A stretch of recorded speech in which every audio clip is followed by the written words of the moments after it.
নমস্কার, স্বাগত আর একটা নতুন ভিডিওতে। আজকে কথা বলবো একটা মুভির ব্যাপারে, যে মুভিটা 25 বছর আগে রিলিজ করেছিল। রিলিজ হওয়ার পরেই মুভিটা বাংলা সিনেমার চিত্র পুরো বদলে দিয়েছিল, অনেক এস্টাবলিশমেন্ট দিয়েছিল। একটা বড় প্রোডাকশন হাউসের মানে রিবর্ন বলতে পারেন, জন্ম হয়ে গিয়েছিল আবার পুনরায় এই মুভিটার পরে। অন্যভাবে ভাবনা শুরু করেছিল বাংলা ফিল্ম ইন্ডাস্ট্রি। সেই মুভিটা আবারও রিলিজ করছে 30শে মে। আমি কথা বলছি শ্বশুরবাড়ি জিন্দাবাদ, একটা কাল্ট মুভি। এই মুভিটা যেরকম সেই সময় যারা ছোট ছিল আমরা অর্থাৎ, তো তারা যেরকম সেই সময় দেখেছে, ইভেন এখন সব জায়গায় অ্যাভেলেবেল রয়েছে, আলাদাভাবে বলার কিছু নেই। অলরেডি অনেকেই দেখে ফেলেছেন, বহুবার দেখে ফেলেছেন, নতুন কিছু না। কিন্তু নতুন ব্যাপারটা এখানে এই কারণেই আসছে, এই মুভিটা বড় পর্দায় দেখার আর একটা সুযোগ করে দিচ্ছে এসবিএফ। 25 বছর যেহেতু হয়ে গেছে, সেই উপলক্ষে তারা এটা রিলিজ করছে। এর থেকে ভালো চিন্তাভাবনা আর হতে পারে না। সেই সময় যারা টিভিতে দেখেছে, তখন তো টিভি ছিল, এত মোবাইল বা অন্য কিছু ছিল না, কোনো মাধ্যম ছিল না। যারা টিভিতে দেখে বড় হয়েছে, সিডি ক্যাসেটে দেখে যারা বড় হয়েছে, তাদের কাছে একটা অপশান এসে যাচ্ছে যে তারা আবার বড় পর্দায় গিয়ে মুভিটা দেখতে পাবে। তার সঙ্গে তাদের কাছেও একটা সুযোগ আসছে যারা অন্য বুম্বাদাকে চেনে। অন্য বুম্বাদা মানে হচ্ছে এখানে যারা অটোগ্রাফ থেকে বুম্বাদাকে চেনে, যারা 22শে শ্রাবণ থেকে বুম্বাদাকে চেনে, যারা দশম অবতারের বুম্বাদাকে চেনে, যারা মনের মানুষের বুম্বাদাকে চেনে, যারা অযোগ্যর বুম্বাদাকে চেনে, জুলফিকারের বুম্বাদাকে যারা চেনে, তারা এই বুম্বাদাকে দেখার একটা সুযোগ পাবে বড় পর্দায়। অবশ্যই যেরকম বললাম, অন্যান্য প্ল্যাটফর্মে নানান জায়গায় কম বেশি সকলেই দেখে ফেলেছে বুম্বাদাকে নানান মুভিতে অভিনয় করতে, এটা আলাদাভাবে বলার কিছু নেই। কিন্তু বড় পর্দায় সেই এক্সপিরিয়েন্স নেওয়ার সুযোগ কিন্তু একটা মানে করে দিচ্ছে এসবিএফ। তো এটা একটা অপরচুনিটি বলা চলে সেই সমস্ত অডিয়েন্সের জন্য যারা বুম্বাদাকে তার মাস কমার্শিয়াল যে লুক অ্যাকচুয়ালি সেই লুকে দেখতে চায়। আর নতুনভাবে বলার কিছু নেই, মুভিটা যতবারই দেখেন না কেন ততবারই মানে পুরানো হয় না। মুভি নিয়ে আলাদা কিছু বলার নেই। যে জিনিসটা আমি এখানে বলতে চাইবো সেটা হচ্ছে, বুম্বাদাকে নিয়ে অনেকদিনের একটা ডিমান্ড রয়েছে প্রত্যেকটা মানুষের, শুধুমাত্র তার ফ্যানেদের না, সাধারণ যারা অডিয়েন্স রয়েছে, ইভেন ইন্ডাস্ট্রিরও একটা ডিমান্ড রয়েছে যে বুম্বাদা মাস কমার্শিয়াল মুভি করুক, যেটা তিনি এখন করেন না। বিক্রম সিংহ লাস্ট করেছে, তারপর থেকে তো আর কিছু করেনি। ওয়ান এই সমস্ত করেছে কম বেশি। তো সেইভাবে হার্ডকোর কমার্শিয়াল মুভি তিনি আর করেন না। তো এটা একটা বিশাল বড় ডিমান্ড রয়েছে মানুষের মধ্যে যে বুম্বাদা কবে করবে দেবের মতন, জিতের মতন।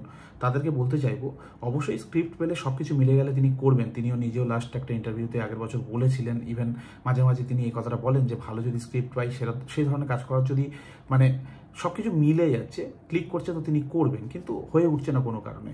কিন্তু তাদেরকে আমি বলতে চাই, দেবজিৎ এখন যে বয়সে কাজ করছে, যে এরাতে কাজ করছে, বুম্বাদা সেই এরাটা 2005 পর্যন্ত ছিল, 6 পর্যন্ত ছিল।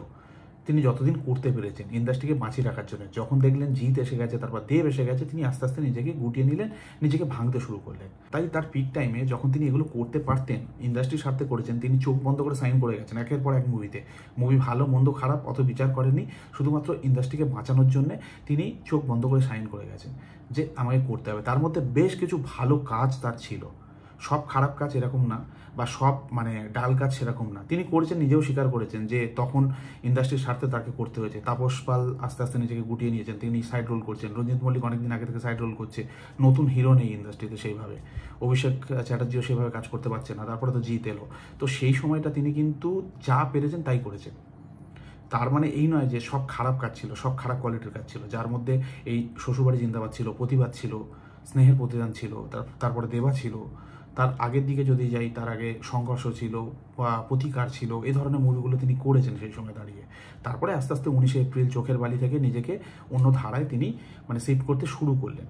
দেখলেন যে জিৎ এসে গেছে, দেবও আসছে, তো আরও নতুন কিছু হিরো সেই সময় শরৎ কাপুর বাবুরকে নিয়েও অনেকে ট্রাই করেছিল। অনেক বোম্বের হিরোকে নিয়ে ট্রাই করা হয়েছিল বাংলায় সেই সময়। অনুভব উড়িষ্যার একজন নামকরা স্টার, তাকে নিয়েও চেষ্টা করা হয়েছিল। তো সেই সময় তিনি আস্তে আস্তে নিজেকে ভেঙে অন্য জায়গায় শিফট করেছেন।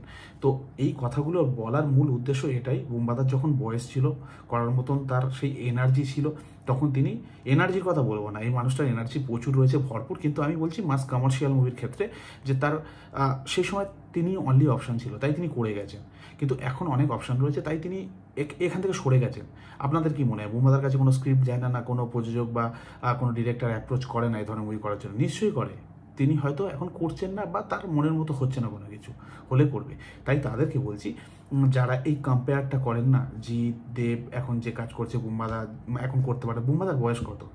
বুম্বাদা পিক টাইমে কি করেছে, তার জন্য আমার মনে হয় শ্বশুরবাড়ি জিন্দাবাদের মতো মুভি আবারও দেখা দরকার বড় পর্দায় গিয়ে, যে তার পিক টাইমে তিনি কি করেছিলেন।